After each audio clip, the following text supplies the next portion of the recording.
नहीं थी, एक महारथी थी। और वैदिक काल में आप सभी जानते हैं महारथी का जो पद होता था वो सबसे बड़े सैनिकों को दिया जाता था। पदादि सबसे नीचे, अश्वारोही उनके ऊपर, महावत उनके ऊपर, रथी उनके ऊपर, और जो महारथी होते थे वो सबसे बड़े होते थे। तो शिखंडी के लिए कहा गया है शिखंडी च महारथ, मतलब वो सैनिकों में भी सबसे बड़े सीनियर थे।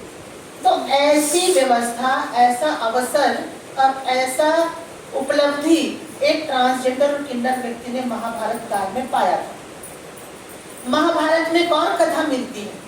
जब अर्जुन को ट्रांसजेंडर या किन्नर होने का श्राप देते हैं, कौन? उर्वशी।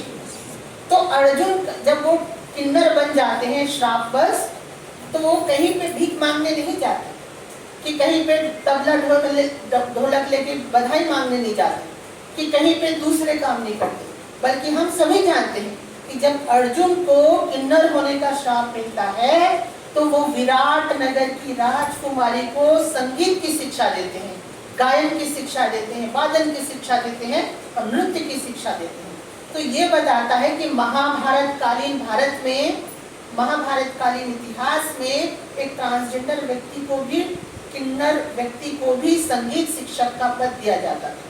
और उसी महाभारत में जब यक्ष और युधिष्ठिर का संवाद होता है, बहुत प्रसिद्ध संवाद है, शांति पर्व, यक्ष और युधिष्ठिर के बीच में बातचीत होता है।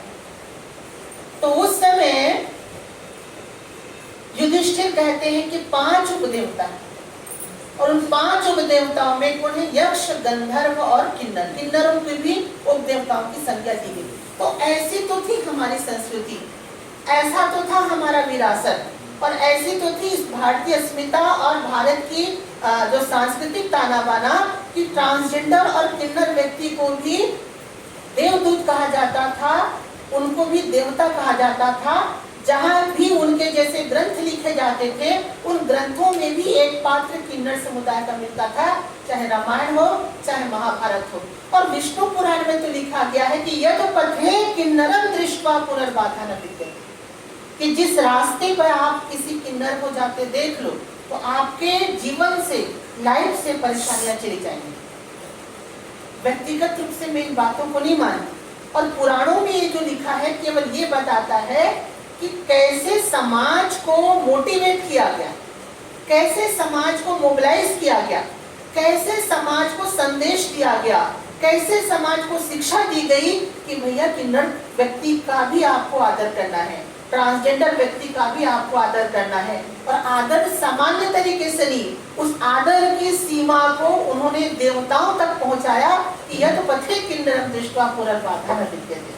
तो ये प्राचीन वैदिक काल के वाङ्मय है।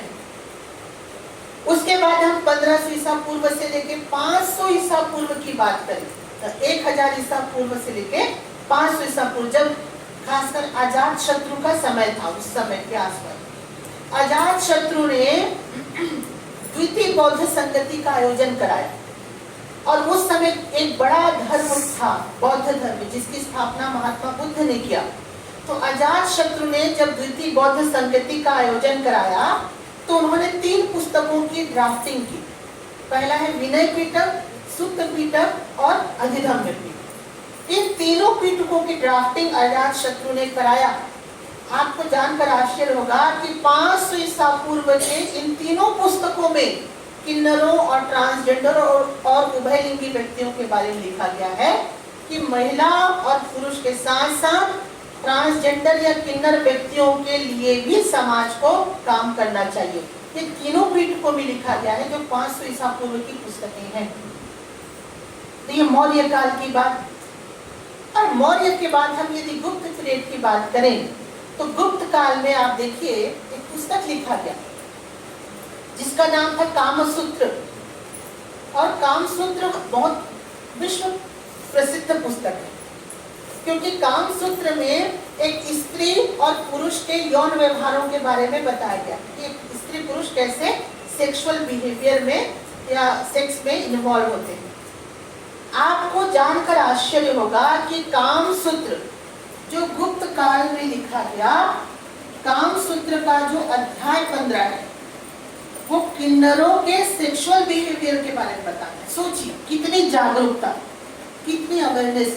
आज तो हम आधुनिक भारत में हैं, मॉडर्न एज में हैं, और आज हम ट्रांसजेंडरों के लिए सेंसिटाइजेशन का वर्कशॉप करें। और उस समय की पुस्तकों को देखिए, जब कामसूत्र लिखा गया उसमें एक अध्याय किन्नरों के लिए जोड़ा जाता है, जो ये बताता है कि हमारे समाज में कितनी संवेदनशीलता थी ट्रांसजेंडर समुदाय के लिए।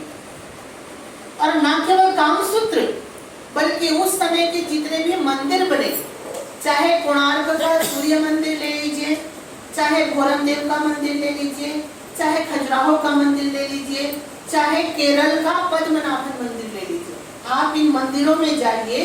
इन मंदिरों में आप महिला पुरुष के अलावा ऐसी मूर्तियां भी आपको मिलेंगी जो एक किन्नर उभयलिंगी व्यक्तियों के जीवन को दर्शाती हुई मिलेंगी, या ऐसे पशु पक्षियों की मूर्तियां मिलेंगी जो किसी न किसी तरीके से किन्नरता के जीवन दर्शन को दर्शाते हैं। तो ऐसा हमारी संस्कृति और ऐसा हमारा सभ्यता और हमारे समाज था, जहाँ पे हम कभी भी महिला पुरुष के साथ साथ ट्रांसजेंडरों को हम लोगों ने अलग नहीं देखा। आज हम हिंदी भाषा में बात करते हैं, पर आप देखिए हिंदी भाषा का भी आप व्याकरण पढ़ें, ये तो मॉडर्न लैंग्वेज है। हिंदी का भी व्याकरण आप पढ़ें तो उसमें भी आपको दो ही प्रकार के जेंडर मिलेंगे, स्त्रीलिंग और पुल्लिंग। और अगर आप दूसरी मॉडर्न लैंग्वेज की बात करें, इंग्लिश में भी आप देखेंगे तो मुख्य रूप से इसमें भी आपको दो ही प्रकार का जेंडर मिलेगा। और हिंदी और इंग्लिश के पीछे और थोड़ा चले जाए, उर्दू में तो जेंडर ही नहीं होता। और हिंदी और इंग्लिश और उर्दू के और थोड़ा पीछे चले जाए, अरबी में भी जेंडर नहीं होता।